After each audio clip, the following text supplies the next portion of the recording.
안녕하십니까, 함재봉입니다. 오늘 What About Korea 또 인터뷰를 진행하도록 하겠습니다. 오늘은 지금 현재 이스라엘의 히브리 대학의 한국학을 가리키고 있는 벤자민 실버스타인이라는 젊은 교수님을 모시기로 했습니다.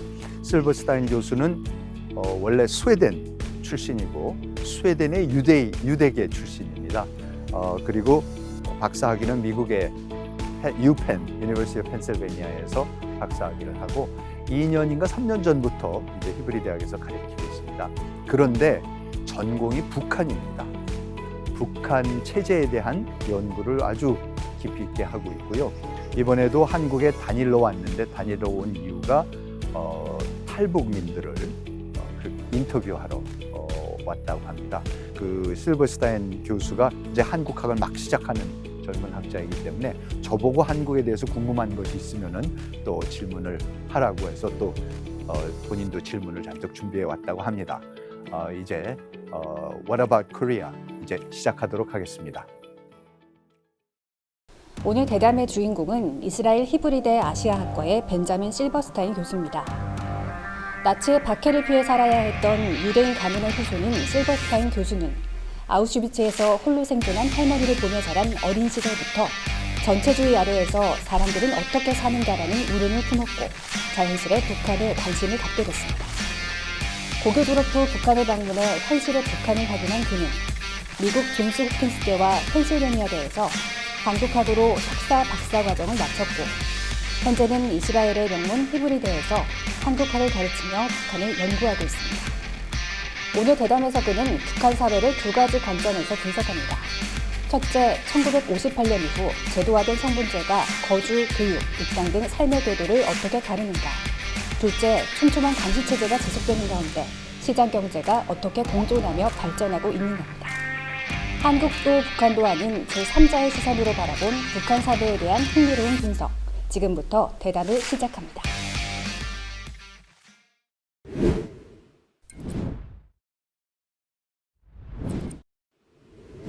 Professor Silverstein, welcome to Korea. Thank you very much. And thank you for doing this interview. My pleasure. At Law TV. As you know, it's our program is entitled "What About Korea?" Right. Two meanings, right? Yeah. What about Korea? What exactly about Korea are you that drew you to Korea? And the other is what about Korea? Yeah. Right? Yeah. It's a great question. Great question, right? So, you're currently professor of Korean Studies at the Hebrew University in Jerusalem, Israel. Yes. Now, what's the name of the department? Is there?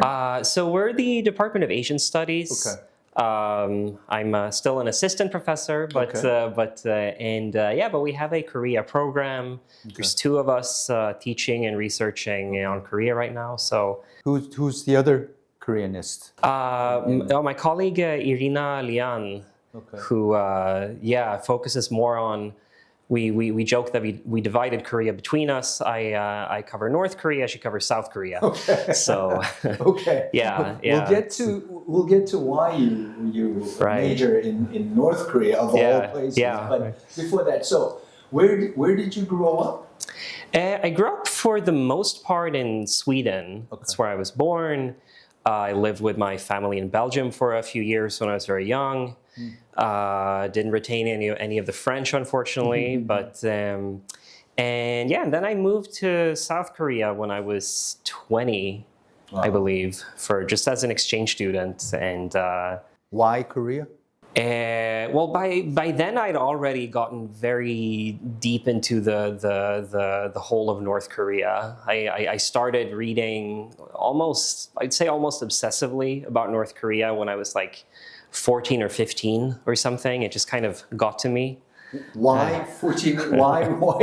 Or how did you get introduced to North Korea at age 14? In what? In Sweden or? Yeah, in Sweden. In Sweden, yeah. Well, I was always kind of a nerdy child, I would say. Like I enjoyed reading about politics and history at a pretty young age, and of course, because my grandparents were survivors of the Holocaust of the Jews in Europe, so I read about where were they? They were in they're from a small town on the border between Romania and Hungary. Wow. Yeah, and then my grandfather was he was drafted forcibly into the Hungarian army, captured by the Soviets, and spent a few years in a POW camp. And my grandma was in Auschwitz, the most infamous concentration camp. And she survived? She survived, yeah. In her family, no one else did, unfortunately, except her half-brother who moved to America when he was younger. But yeah, so with that family history, I was always fascinated by dictatorships and totalitarian ideologies. Right. And the power that they have, and not least the attraction that they have for or have had for many people in history. I find that absolutely fascinating. And it must have been during the Sunshine era in the early 2000s when there was a lot of talk on the news about North Korea and South Korea, and I just started hearing about North Korea and these very simplistic explanations that you would get on the news, like it's a completely closed society, it's an incredibly harsh dictatorship with no freedom of speech whatsoever, and that had gone through a famine, a major famine in the 1990s. And what I always felt dissatisfied about with these sort of what I kept hearing about North Korea was that it didn't make sense to me. Like, okay, you have a massive famine, a government that seems to be a relic of a different time, and still no organized form of opposition at all, which I would say is still true. And so that's what really, I remember I almost obsessively, I would stay up until late at night trying to find pictures from North Korea, because the thing that I just got really interested in, what might life be like for the ordinary person in this kind of society? So I had this dream of finding a picture of an average North Korean person's living room, understanding what it looks like. Right. That's what really got me on that track, and then I just started reading whatever I could find, watching any documentary I could find, and then but there was nobody around you, your relatives, your school? No, not really. Teachers or no? I mean, I was involved in this. It sounds very authoritarian when I phrase it, but in Sweden it's pretty common for all political parties have their youth movements, like the Youth League, and I was part of the. I was for a brief period of time. Active in the Liberal Party's youth organization, and we had these speakers events. And there's a guy who came from the foreign ministry of Sweden who had worked in North Korea, the embassy in Pyongyang that Sweden maintains. And he told us all this stuff about both about North Korea as a society and his life there, and I asked him at the end, do you have any pictures of, have you ever been to an ordinary North Korean person's home? And do you have any pictures that you could show us? And he said, no, there is none, is what he said. And He's never been to? No. Right? No, I mean, if you're a diplomat, you're completely shielded. Right. And so that really got to me. Someone who's lived in the country, and not even he was able to get a glimpse of ordinary life. And that had a really big impact on me. So I would say that was really the only sort of connection, I guess, that I had in my life ever to North Korea. But other than that, no family history of connections to Korea, nothing. It's all very random. So even your family background, in the sense that your grandmother was in Auschwitz, and that they had suffered through this, what we call the typical, I guess, prototypical totalitarian regime. So even, was there something that you think your grandmother told you about? No, she passed away when I was very young. I was 4 or something, and my grandfather passed away before I was born. So I never talked to them directly about it. But I just read a lot. We always had a lot of books at home, and my dad is he was and still is very involved in Jewish cultural events and like commemoration of the Holocaust and fighting Okay. anti-Semitism and stuff like that. So it was always around. Okay. Yeah, so I think for me it was a new way of approaching or trying to understand my own family's history by looking at a completely different place. Wow. So did you start learning Korean then? I started a little bit in Sweden before I went on this student exchange to Korea. But when I got to Korea, I was debating whether or not to try to learn Korean because I don't really like learning languages, to be honest. I don't think it's a fun process. Okay. It's a lot of headache, a lot of embarrassment, a lot of Understood. difficulties. Absolutely. But then I figured, I'm here and I might as well do it. And I remember the thing that made me decide to enroll in Korean language classes and really try hard to learn it was that I really wanted to be able to communicate with people from North Korea in their own language. Okay. So I started when I came here as an exchange student. So you came here as an exchange student when? What- 2010 And is you when were I a came. college student, or? Yeah. I was doing my undergrad at Stockholm University.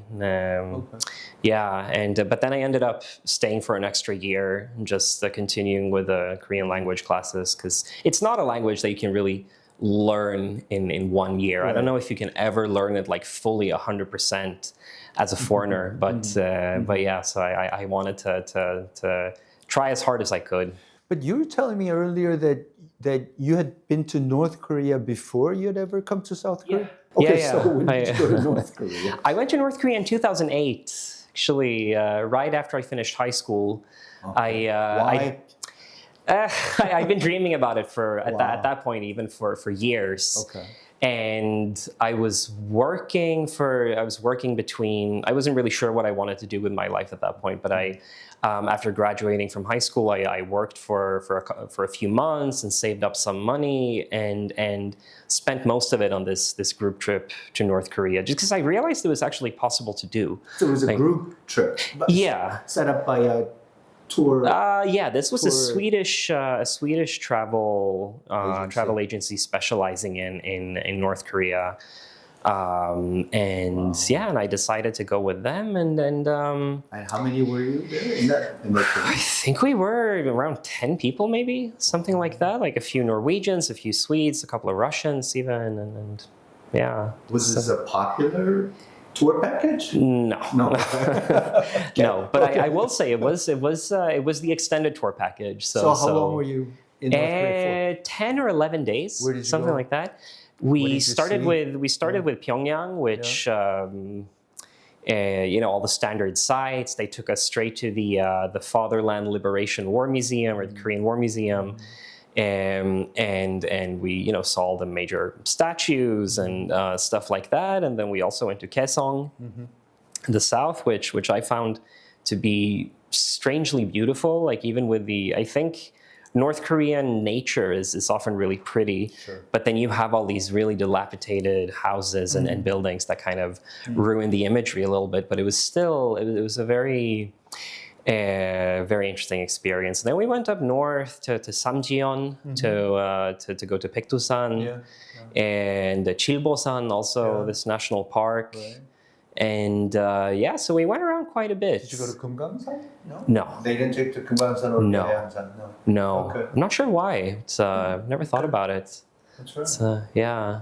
When you were in Kaesong, they didn't. It wasn't the Kaesong Industrial Complex that they took you to, right? It No, was you just could kind of I remember the guide mentioned it once without really elaborating at all. That in that direction is the Kaesong Industrial Complex, and that was it. I think you could see it from some vantage point somewhere, but I unfortunately never got to go. Were there Buddhist remains? I mean, were there like temples, and is that what they were trying to show you? Yeah, in Kaesong? we went to a Buddhist monastery is what they told us that it was, but we didn't really see much signs of like Buddhist activity. There was some guy who was probably in charge of the place somehow, who went to change into Buddhist garbs, and that was pretty much it. But you do see, I mean, the old, the old architecture there is Still intact, really pretty. That's great. Yeah. I wish I'd get a chance. I'm always fascinated Yeah. about. So, what was your first impression of North Korea? My first impression was that it was much more alive than I pictured, actually, In what because sense? just in the sense that, there's this belief that when you go to North Korea as a tourist, everything is built up only for you, like Yeah, everything is a yeah. Potemkin village. Yeah, yeah. And I just don't think that that's true. Okay. Like if you're, yes, they have the island like Yanggakdo in the middle of in the middle of Pyongyang, where Taedonggang, exactly, and where you can stroll around freely, but that's it. And so yeah, I mean, they definitely control your wherever you are. But I think anything that contrasted to that really caught my attention, like kids waving and smiling to you on the street, and just being able to see ordinary life. But I was just it was such a so bewildered, I guess, by landing there and just seeing North Korea being a real place, because to me it was always abstract before then. But then of course over time, like I'd be interested to hear what you think of this. But I think in authoritarian states there is often something different about the atmosphere. Like there's something that you can't really put your finger on that is very present, that in the way that people are very cautious around you, even though kids are slightly different story, and just in the way that the very few people that we were able to talk to, in the way that they speak, and also being followed around constantly by two guides. So that was really what I came away quite depressed, I would say, just from that experience, from the atmosphere. But I mean, I guess the closest thing that we ever got to it, which was, I guess I'm not even sure we should say it's close to use that word even close, but during the authoritarian years of Park Chung-hee, President Park Chung-hee in China 1, while I was a high school student and college student and graduate student and stuff like that. So there's a sense in which you have that there's a lot of self-censorship. Right. And so when you're having a drink with your buddies and stuff like that, you start getting into politics, discussing politics, but then you check yourselves, hey, hey, let's not go there, right? Or we used to have all these things about, if your phone, you answer your phone, not the mobile, this is before the mobile, right? Yeah. When you answer the phone, and as soon as you pick it up, the other side hangs up or it just clicks and goes off, it means that, okay, that's when the bugging device is now activated. And so we have Did you experience that yourself, the bugging device? Well, we don't know. We never found out if that was that's the beauty of that's how it works, right? You never know. You never know. So the thing is that the point is that you were always conscious of somebody perhaps listening in. Not that I or anybody near me would ever thought that they were important enough for the government to bug you, but go through all of that. But then still, the sense that there was a lot of censorship, right?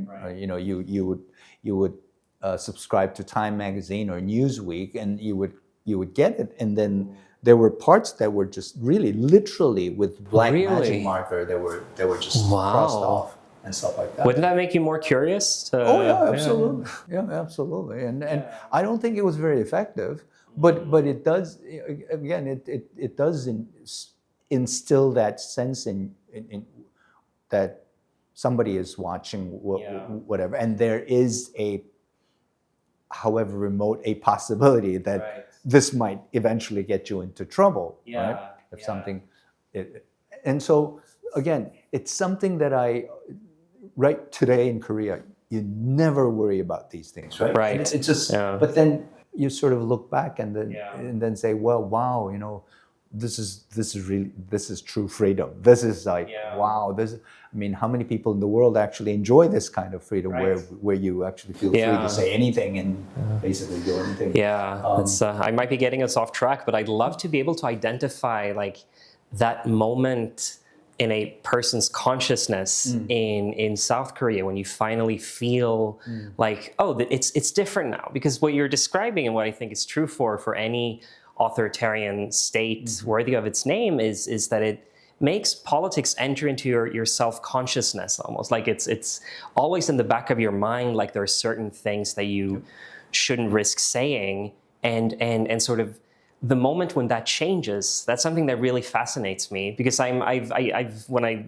interview people from North Korea for my research, I'm very interested in trying to identify the opposite, like the moment that you realize that, like, oh, this is a new system with new norms. Like when I interview people who experienced the earlier decades of North Korea. Do most of them identify? Are they able to identify that moment? I think that whatever they tell me about that, it's because memory is such a tricky thing that it's probably their present interpretation of the past. But I've had some people tell me that when they, like, I remember very vividly this one guy who was a pretty successful playwright in North Korea when he lived there. That he liked to read mystery novels and stuff, and he would go to his local library and he could get like Sherlock Holmes and stuff like that. And then one day he got there and like, oh no, they're gone. Like we don't have those anymore, because it was during the time like with the rise of the monolithic ideological system and the 10 principles, which just for your viewers is sort of associated with the sort of final step of fully centralizing the North Korean dictatorship around Kim Il-sung in a very personalistic way. So towards the late 60s, early to mid 70s. And yeah, there's something really powerful about those moments, I think. Like it sort of helps us to identify the non-tangible aspects of authoritarian and totalitarian governance.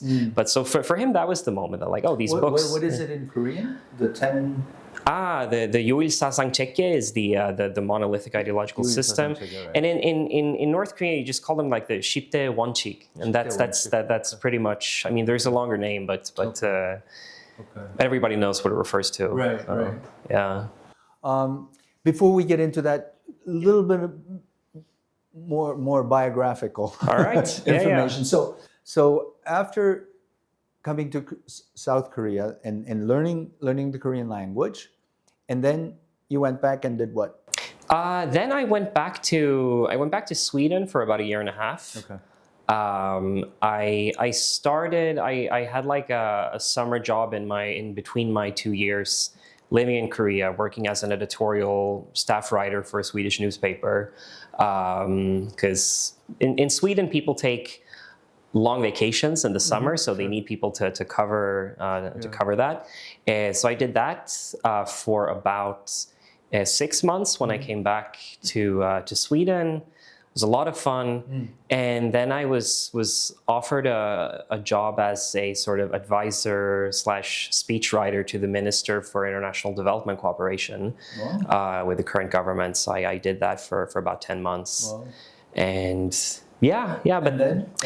then I went to do my master's in the United States at Johns Hopkins School of Advanced International Studies, which has they had a very good Korea Institute at the time that was unfortunately later disbanded. But I knew. Was Don Oberdorfer there? No, this was way after. Yeah, I think I was there when he passed away even. But by that time, like I'd read his book a bunch of times, and And I think that having these two jobs in a short span of time that weren't really related to Korea made me realize that I wanted to do something related to Korea for the rest of my life. I wanted that to be my trajectory. So I went to do this master's in international relations with a focus on Korean studies. Who is your advisor? We didn't really have academic advisor. I mean, I think that, I guess the closest we had, or I mean, thankfully, I I got to know people who were very helpful and kind to me with sharing their advice and their research. I remember one of the first classes I took was with Marcus Noland, who is together with Stephen Haggard written a lot of fantastic books on the North Korean economy. And so I studied with him, and I had such a great time, and he was kind enough to sort of advise me going forward. But we didn't actually have like a thesis. Is a program that's really focused more towards people going into the foreign service in America and stuff like that. So yeah. And then Jae Koo and Jenny Town at the U.S. Korea Institute at the time were also very helpful, and Ken Calder, of course, as well. Yeah. And from there you went to U+tv? Yes. Okay. Yeah. So by that I was kind of debating whether or not to do a PhD straight after the MA, because actually it's funny. Most people I talk to about whether or not to pursue a PhD, they all told me like, don't do it, and especially don't do it on North Korea. But then I had one professor who said, yeah, this sounds like a cool plan, and this the only class I took in history at SAIS, and Japanese history actually, and so thanks to him, I think more or less thanks to him, I decided to go for it. I really wanted to also. Okay. So who was your academic advisor at U+tv then? It was Professor Eugene Park, who later moved to University of, I believe, Nevada or something like that. Like he unfortunately left the department in the middle of when I was here for field research actually in Korea. Okay. Yeah. So then I finished the program with Fred Dickinson, who was a Japan historian there, and I had a great time. I loved the PhD program. Wow. So, just getting to sit and read books all day. It's a dream. Sure. Yeah. So. How did you get a job at Hebrew University? I think a big part of it was luck, actually. It usually is. Yeah. Getting an academic position. Yeah. So to be perfectly honest, I didn't envision myself in academia ever. Like that was never there were moments when I during my PhD program where I felt like, this might be pretty cool to do for life. But I thought I would be in the think tank world and stuff like that. But then I decided to move to Israel, become an Israeli citizen in 2019 after my year here for fieldwork in Korea. And I came to Israel at a time when, I think this is still going on, where the interest in Korea is just exploding. Like we K-pop mostly, that's the Israel too, huh? Oh yeah. Interestingly enough, it's pretty common among the more sort of Orthodox Jewish population, and I think the main reason is that Korean dramas tend to be, how do I put this? There isn't a lot of explicit content. Like there isn't a lot of nudity, swearing, stuff like that. At least compared to American and Western TV shows. So I think that's part of the reason. And I did a few postdocs, and then they, because of the demand for someone who could teach on Korea and to strengthen up the Korean studies focus. They opened a new position for a whole new tenure track position. Of the demand from. Yeah, I think because I'm pretty sure. Yeah, because there's. Even now, I think this. I hope I don't want to misspeak on this, but I think that we're actually the second largest major now among within Asian studies, after Japan. Yeah, and so. But then studying North Korea, I don't care how many times you visited North Korea. How do you get information? How do you? What's? I guess you interview, 탈북자들, but how do you go about studying North Korea when it's such a closed-off society and there's very little information? It's hard. And I think that's part of what I like about it in a weird way, is that it's it's such a challenge that you have to try harder than with many other countries. But I mean, what I like to do, generally speaking, with my research is, take what we think we know about the system from, there's a lot of, I mean, in South Korea, you have access to sources that are often based on intelligence, secretly smuggled documents and stuff, although they're not necessarily cited, but so I would say that we have a pretty good understanding of like the structure of the North Korean state, the laws that supposedly govern North Korea, although I'm a bit skeptical to what degree laws actually matter. And newspapers, it's not just Rodong Shinmun, you have all these like magazines and stuff. So I like to learn what I can from printed materials and then go and sit down with someone who has experienced North Korea practically and try to understand, like, okay, so this is what we think we know, but how does this rhyme with your experience?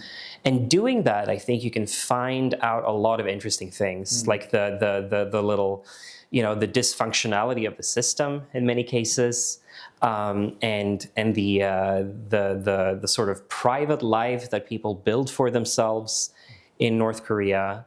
So yeah, in a way, it's combining like historical textual studies with ethnography. Right. Really. It's, yeah. No, I mean, I guess we study societies that disappeared 500 years ago. Right. And so, right. No, you often have to actually. It's interesting that you mentioned that, because I think a lot of the techniques that are used to do that, you kind of have to apply to North Korea. Like, I'll give you one example. If like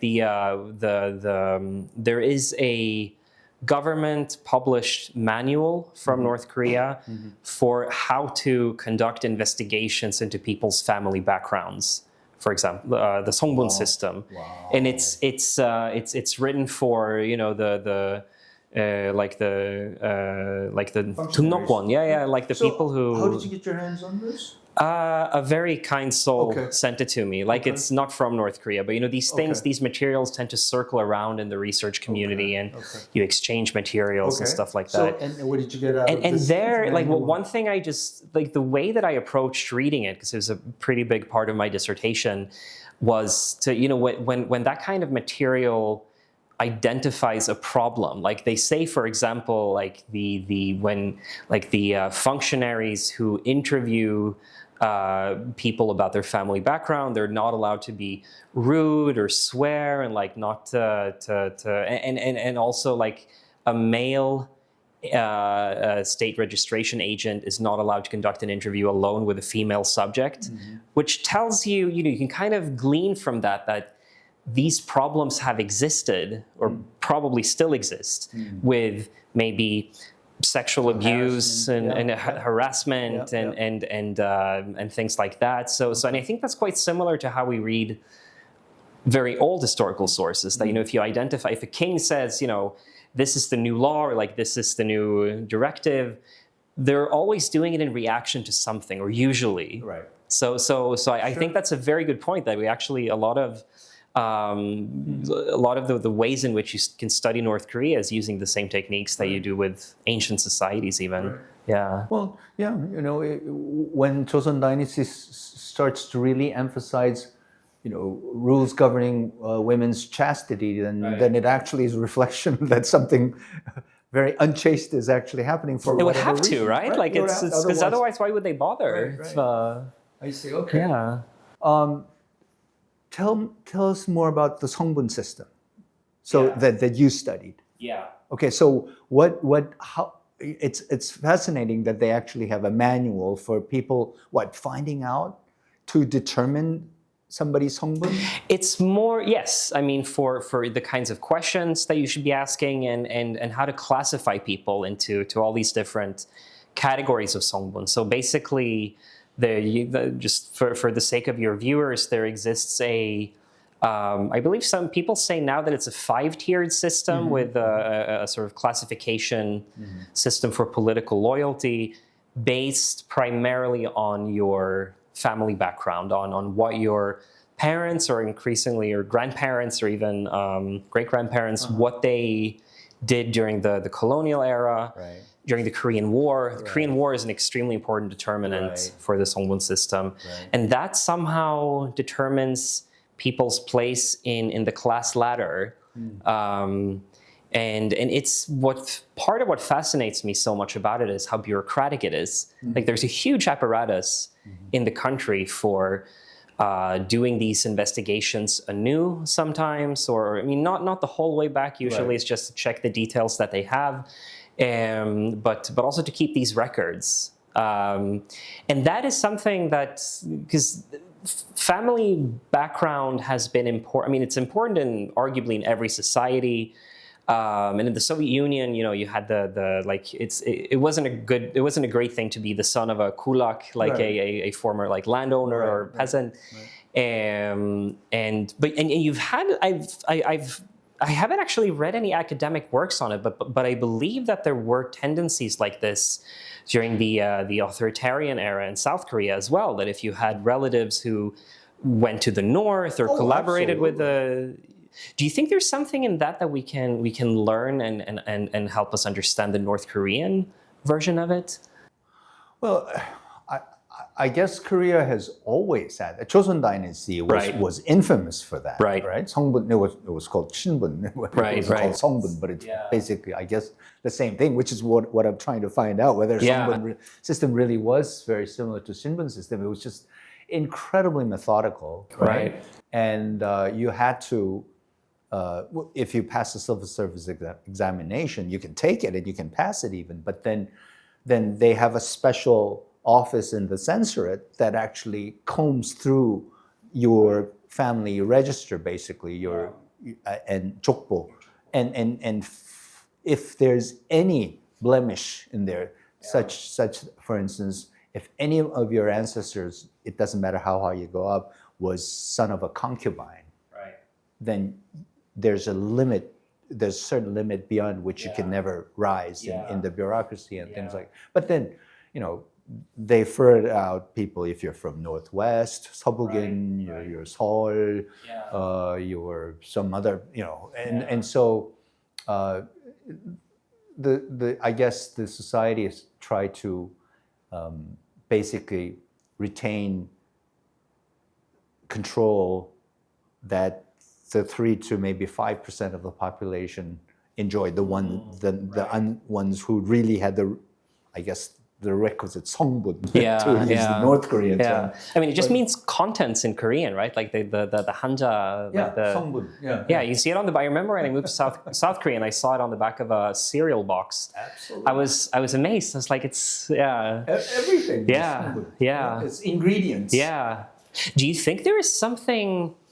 I don't know if supernatural is the right term, but like, because it seems hard to me to explain in 100% rational way that like the character of a person is made up by who his or her ancestors are. Like it seems to me that there has to be like there's a missing component sort of like why this matters so much, like the belief that your family relations determine who you are. Is there maybe something specifically like Korean cultural about that? Like I know that the because what you're talking about with the all the Shinbun during the Joseon Dynasty and even like the Golpum system of Shilla, like is arguably also belongs to this category. And I think, I mean, to me, that goes a very long way in explaining why there might have been cultural acceptance of this in North Korea, that like, my family background, of course it matters. Absolutely. But what do you think is the core of this, like this fixation on family background specifically? Well, one of the things that for instance, interesting thing is that the Korean or the Chinese character for a state, 국가, is made up of 2 characters, right? One is 국. Right. And the other is ka. Like 가족, ka right? is in family, ka. So kuk is little, it's, so I always sort of think of it as, in Joseon Dynasty, you have, the king is supposed to perform 2 rituals as the king. In addition, so on the one hand, you perform ritual at 종묘 as the descendant of the Yi dynasty family. But then you also have to perform, because you're the king and nobody else can do it, you have to go to 사직. Right. 종묘 사직. You go to 사직, which is the temple altar for, and you offer rituals, offerings to the god of crops, 곡물, and land. So that's why it's square. Right? Whereas the temple of heaven is round. In China, is round because it's the son of heaven. Yeah. And you're not the son of heaven, but you are responsible for that, for the land and the crops. And each head of the family is responsible for the head. So what I'm saying is that it's the family clan that has always been a critical part of the society, in which even if the state fails, and many times in China, especially in Chinese history, the dynasties failed every 200 years, basically, or even shorter, right? The only thing that keeps you going throughout all the failed dynasties and a new dynasty rise up is your family. It's your family register, especially for the Confucian bureaucrats, because basically ever since the Han dynasty, they, no matter who grabbed power, they never got rid of the Confucian bureaucracy, Right. and the Confucian scholars who staffed them, right? And so it's that very deeply Confucian, which by the way was, well, it's a family ethics much more so than so basically you're loyal to a king because he's kind of a father. Right? Yeah. North Korea have the 어버이 소령님, and you know it's King is a version of a father. So father figure is always, it's a patriarchy that always figures in it. And so again, it's the family register, it's the family history, it's the family land, it's the family heritage. That's always been the mainstay of, well, that was a main social institution that lasted through all these rise and fall of dynasties and stuff like that. And so I think there's this critical emphasis placed upon family, and which then is you know, I guess physically it's translated into 족보. Right? And imbued with some, and then ancestral temple and all, and the rituals and all of that is the embodiment of that your sense of how important the family is. It's just that I get why Korea is still very Confucian and like our chaebol, it's a completely family oriented stuff. And it doesn't matter how smart you are, you know, you get a PhD from MIT, but you can never rise above being the president. You can never become the chairman, which is the owner's family, right? And so again, there's this definite ceiling beyond which you could never rise unless you have the right, you know, blood, right? And so, but what is the thing I'm trying to understand, and as we're talking and as I'm thinking about this, I'm realizing that maybe the question should be the other way around, because, you know, traditionally in history, every society has placed a lot of emphasis on ancestry and so this idea that the individual exists, the whole absolutely. So this idea that the individual exists disconnected from the historical, like, previous generations. It's a very modern phenomenon, right? But atomistic individual. Like exactly, John Locke and, exactly. Whatever. But what I struggle to really pinpoint and define is, like, because I think both in the Shinbun system and the Songbun system in North Korea, like there is this belief that, like, your ancestry says something crucial about your character as a person. So tell us a little bit more. So if you were determined to be a certain Songbun, what does that do to you? Oh, everything. I mean, if you are, so it's actually it's very interesting. I've had the chance to meet quite a few people who experienced life in North Korea in the 60s and 70s.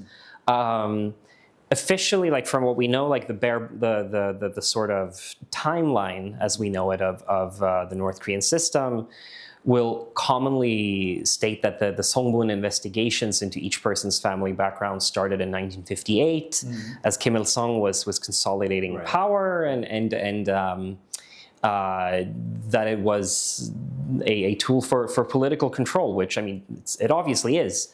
But so, you know, in North Korean history, there are these massive upheavals and massive changes that largely have tended to go unnoticed in the outside world. Like so for example, if someone's Songbun was determined to be very problematic, like someone had a grandfather who defected to South Korea during the Korean War or something like that, oftentimes the whole family would be internally deported to outside of the cities. Especially, you know, if you're living in Pyongyang and then suddenly it was discovered that you had ancestors who were like major landowners in the colonial period, something like that, you would get deported. And this happened to, I mean, hundreds of thousands of people. We don't know the exact figure, but there was an attempt to, I guess, cleanse the cities or purge the cities of impure elements that weren't trustworthy enough, and also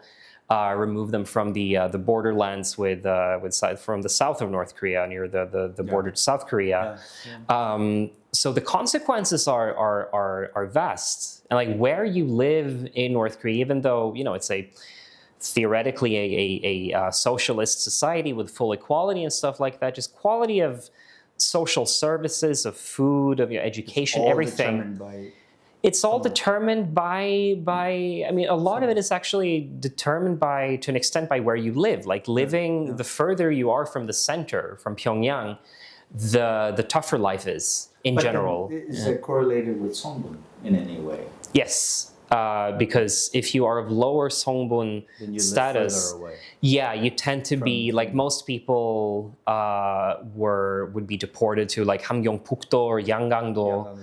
Some people even told me that dialects in Hamgyongpukdo changed as a result of this. That you had so many people from Pyongyang who were deported to Hamgyongpukdo that the way of speaking even was impacted. I'm not sure to what extent that's true, but it's speaking with Pyongan accent rather than Hamgyongdo. Right, that the Hamgyongdo accent would be slightly altered kind of by the presence of all these people from elsewhere. Right. So, wow. So then the question is, why do you keep investigating somebody's Songbun? Isn't it like if it's set in the family register, then you know exactly if it's that person's son or daughter, you know what his or her Songbun is. So why this massive bureaucracy? I think that so first of all, it's not entirely clear to me what, you know, when because there's also, if you look at the like standard timeline of North Korean history that you might find in like the yearbook about North Korea published by South Korean government institutions, you know, stuff like that, then there are these different periods of like special investigations and that it's done. For example, when Kim Jong-il was being prepared to be the successor, that so then they you ask would different question. I think it's more about.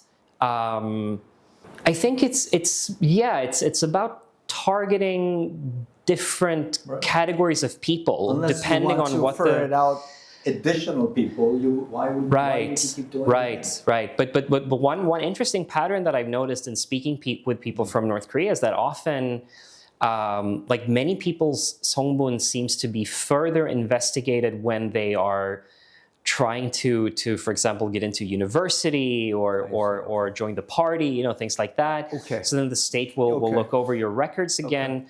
But you know, as you're saying, it's if they already have these records, it's not clear why they would need to look into it again. But just to make sure. Especially if this is a really smart kid. Exactly. Or you know, there could be a detail that was like that they forgot to take into account when making the original classification. And I'm not sure. This is something I'm really trying to understand, because imagine the amount of manpower this takes. Like you have in every, you know, every like like bunchoso, like every on the local level, you have an office dedicated to maintaining the songbun records, and somebody whose job it is to keep them.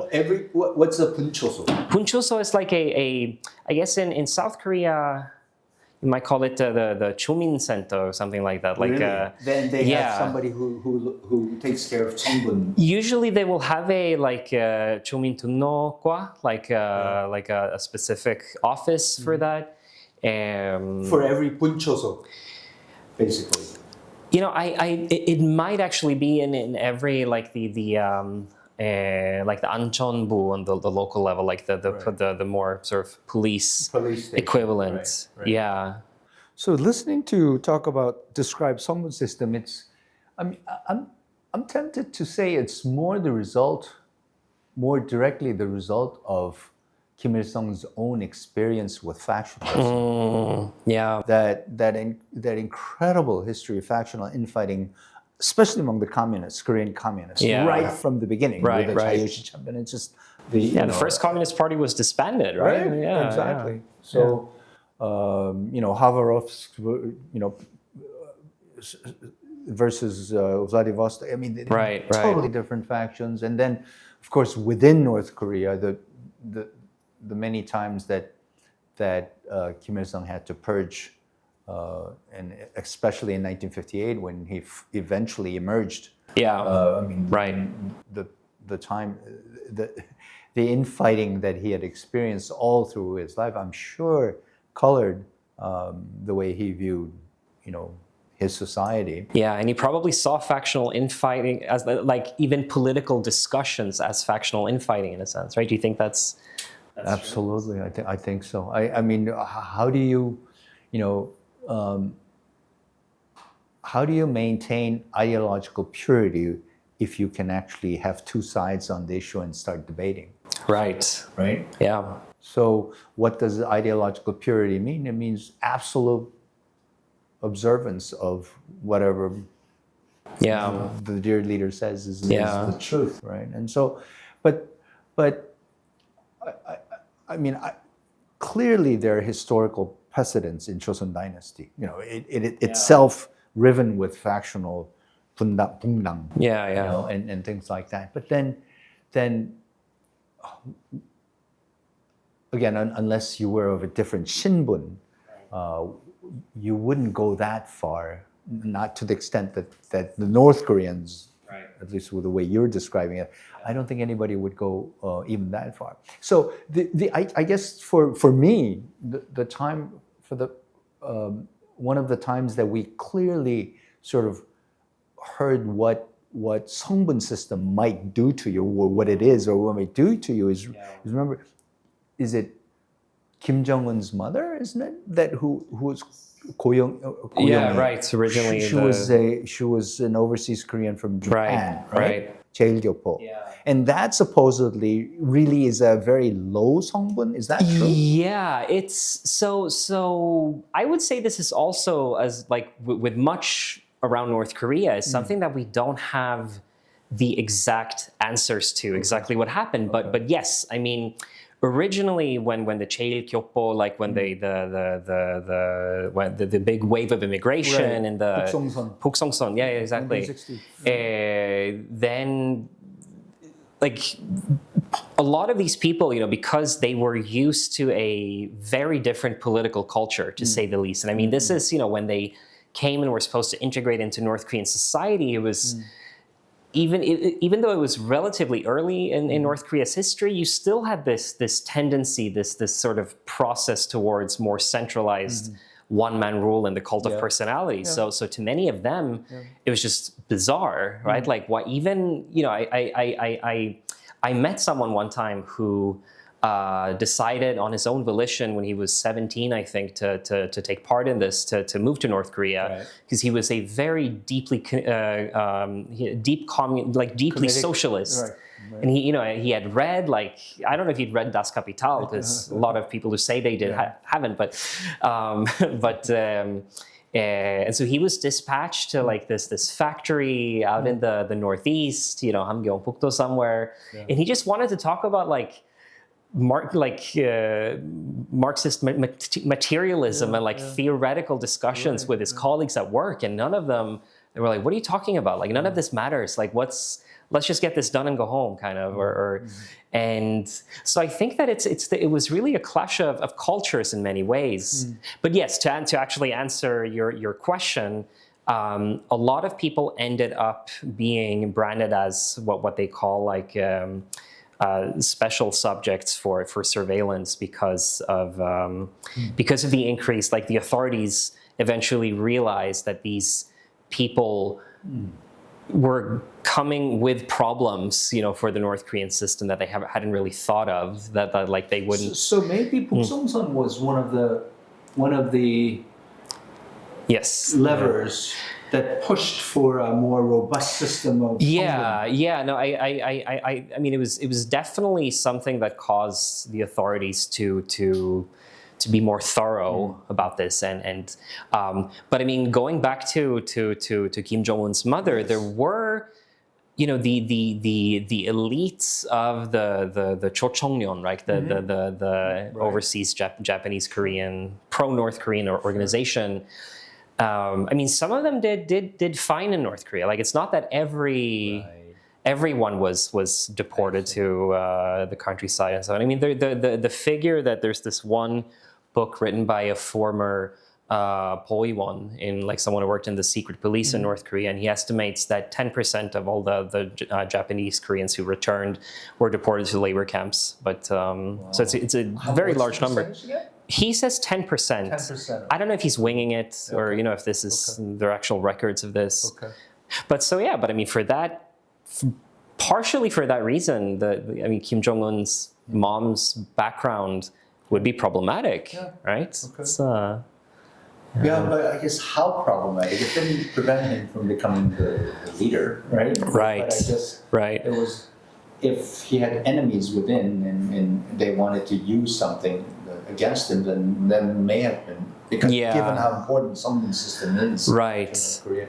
Right. But I don't think there was a blanket decision that in practice, for many people who were of Japanese Korean descent, it became a problem, but I don't think it was necessarily state policy that you have impure blood because you are a Korean from overseas. Right. By definition. Yeah, Right. but of course it's not something that, they Kim Jong-un's mother's family background is not something North Koreans are supposed to discuss, at least. So, yeah. So, Speaking of this person from Poibu that formerly that you spoke to, when you speak to North Korean defectors now living in Korea, what is is there like a general impression that you have of them which in your mind distinguishes them from South Koreans? I mean, is it all case by case different? I think it really depends a lot on when a person comes to South Korea. Okay. Like people who came here as children when they were younger, they had a very easy time getting rid of the North Korean accent and stuff like that. And I get the impression that many of them feel fully South Korean. Like they don't feel this sort of alienation from society in general. But I think it is hard for me to make general statements about that, but I think that there's certainly facets of life in North Korea that have a very clear, make a very clear impression on people. Like there's studies even that show that general social trust among North Korean refugees or defectors is lower than the average population, and that people have, and it's also something I hear from people themselves often, that it's hard for them to trust people here. Like it's hard because the North Korean system is built in a way that your circles of trust are very small. But and I think that having even if they might not believe a word of North Korean propaganda, there is something about South Korean society that is very alien. Like this like the individualism. If you're from a society where the individual doesn't matter, at least in like ideologically, and suddenly you come here which it's. So what's your next phase or current and next phase of research? Yeah, so I'm very interested in. So I'm finishing up a book manuscript on the social history of surveillance in North Korea, basically the. And going into contemporary times, trying to understand how the system has really changed as a result of marketization and the rise of the semi-private markets in North Korea. Is it still there? The Songwon's? Semi markets. 장마당, absolutely. No, and it's a crucial, big part of the economy. It's how people, although I do think things are changing in that sense, because you keep hearing reports that it flourishes and that the government has to clamp down and they go through these cycles. That's actually it's something that I've a couple of years ago I came to do some gather some data on this and talk to people about it, and it was really striking to me how we have these supposed periods of market repression like 2008, 2009. Right. But then when talking to people who were there and who were active on the markets at these times, they didn't see anything different. Really? So I think that policy implementation, and that's actually, it's not something I have concrete plans to work on at the moment, but just policy implementation in North Korea, I think is a very interesting topic. Trying to understand what happens when an order goes from the 중앙 정부, the central government, down to the local level? Because in every country, on each level, you have to interpret what the government actually is telling you to do, and how that works in North Korea is something I don't think we know enough about. North Korea is actually a lot more decentralized in many ways than we might think, given the character of the state. But each province. Each provincial administration has quite a lot of leeway in how they enforce rules, and this is partially, there's a fantastic scholar of North Korea here in South Korea named Kim Byung-no, who's written about the decentralized nature of the North Korean system, in the sense that each province is actually supposed to be able to manage on its own, which is. It also stems from security at the core, because the idea is that they don't want it to be possible to take out the entire North Korean system if you bomb Pyongyang. You want it to continue somehow. So each province has to be its own little kingdom in a way. So there's a tension there. It's like the web. A little bit. It doesn't have a node. Right. It has a node, but it's constructed for the different parts not to have to rely on the center. But there's clearly a tension there between the strict centralized rule of North Korea versus in practice all these units are supposed to take care of themselves. So what I'm trying to figure out now is. I'm really interested in the aspects of the system that have survived the famine and marketization. Because I think in research on North Korea, there's often a tendency to focus on change, because we somehow intuitively want there to be change in North Korea, and we look for these signs of change. But I actually think that we risk missing what's the constant, sort of the things that don't change as much. So I'm trying to look into and to understand better how songbun and political family background and those things, what role they actually play in a North Korea where the market economy is the chief way in which people live and survive. So you're saying now it's market economy is the chief way in which average North Koreans live? I think, well, now it's a little tricky, because there's been, I know we've been talking for a while, but there's an aspect of North Korea that I want to highlight that makes it very different from other socialist states, and that is the centralization of food distribution. That in the North Korean model, even even in peacetime, you've had like rationing cards or like distribution coupons, and then people would go to their local like 배급소 and just get whatever they're meant to receive. And this system collapsed in the 1990s to a large extent. But now there's actually, in the past couple of years or so, there's actually been increasing reports of more state distribution of basic foods like rice and grains, and that there are these places called like 양곡 판매소, where people can go in and buy grains and like staple foods at prices lower than the market, but still pretty close to the market prices. But you know, when you look at like surveys with North Korean defectors, and it just the market, or the 장마당, has just become a natural part of people's lives. Like that's where you go to do your shopping, essentially, depending on who you are to a certain extent. But And not every part of the country, but usually, I mean, is that widespread, you think? yeah. It is Even in 함경도 and more so, I would say. And I mean the 장마당, like the existence Yeah. of markets. Yeah, no, it's the major. I mean, Chongjin has long been known as sort of a perhaps like the city with the most vibrant market, and then you have Hyesan, where smuggling has been. I mean, smuggling has been a natural part of the system since it began.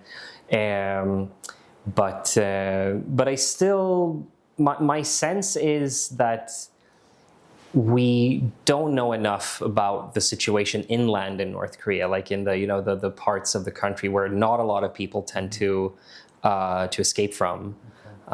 Yeah. Wow. Okay.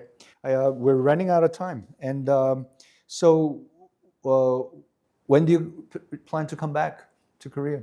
I come back whenever I get the chance. Yeah. It's I hopefully coming again at by the end of October for a conference, and then I'm hoping to be here for the academic winter break to keep doing research, meeting interesting people like yourself. And, so yeah, I'll keep coming back. All right. Yeah. So let us know and update us Yeah. on your fascinating research. And thank you so much for the interview, and good luck. Yeah. Thank you. Thank you for having me. Yeah. Thank you.